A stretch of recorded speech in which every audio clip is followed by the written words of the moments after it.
committee. Um, Governor, thank you for being here.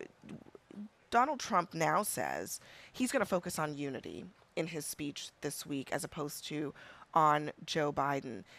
What do you make of that? I mean, I'm curious whether you think that the delegates in this room, that's what they want to hear, or do they want the red meat against Biden? Abby, I think it's commonsensical for him to want to focus on unity. I mean, we've been in a terrifically divisive state. Both parties talk bad about each other. I hope, and I'm like Trump, I'm a Presbyterian. I believe he survived by God's grace. What the boy did was unbelievable, but he survived.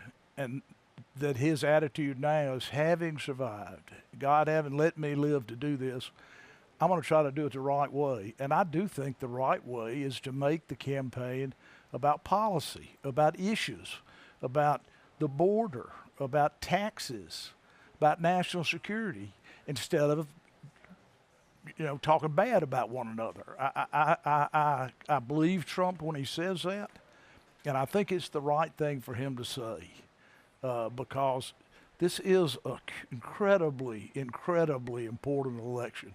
And the differences between the two parties on policy, on taxes and spending and the border and crime are so great that the American people need to hear that and hear each party justify why this is our position. Yeah, we also heard from President Biden tonight from the Oval Office. He also had the same message.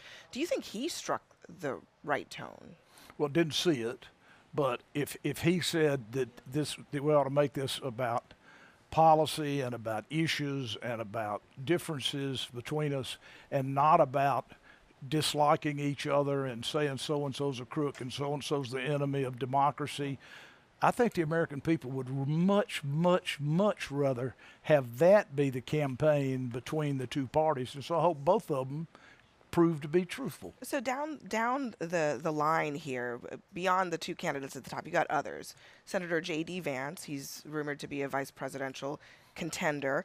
He tweeted out, the central premise of the Biden campaign is that Donald Trump is an authoritarian fascist who must be stopped at all costs. That rhetoric led directly to President Trump's attempted assassination. And then you have Congressman Mike Collins tweeting, Joe Biden sent the orders. It seems like there is a appetite among some Republicans to actually blame Democrats and blame the other side and even suggest falsely that this was ordered. Well, I have no belief that it was ordered, but clearly the atmosphere in the country has become divisive.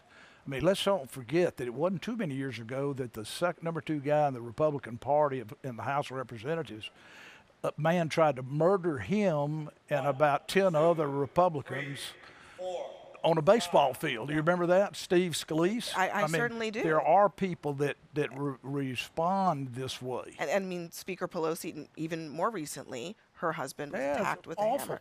Awful, I guess indefensible. But the down the line, among rank and file Republicans, Trump has been giving them a message of, retribution. We're going to purge the government of our enemies. Are they going to accept from him this change of tone? I think most Republican voters who are for Trump and most independents and who are not necessarily Republicans already believe that Trump is going to try to make this about how we make America great again. And he doesn't say that lightly, because he looks at what we've done in foreign policy. Look at the Iranians, look at Ukraine, look at the border.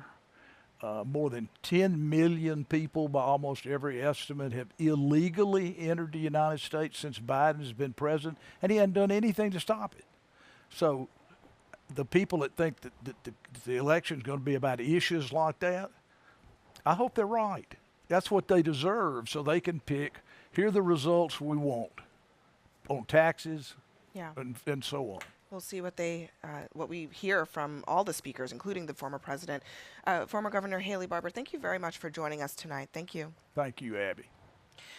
And we are getting some breaking news right now. Donald Trump underwent a precautionary CT scan after the attempt on his life this weekend. That scan did come back clear, we're learning. And also, next, I'm going to speak with a doctor who was at that rally when the shooting happened. He sprang into action to try to save the victim. That's next.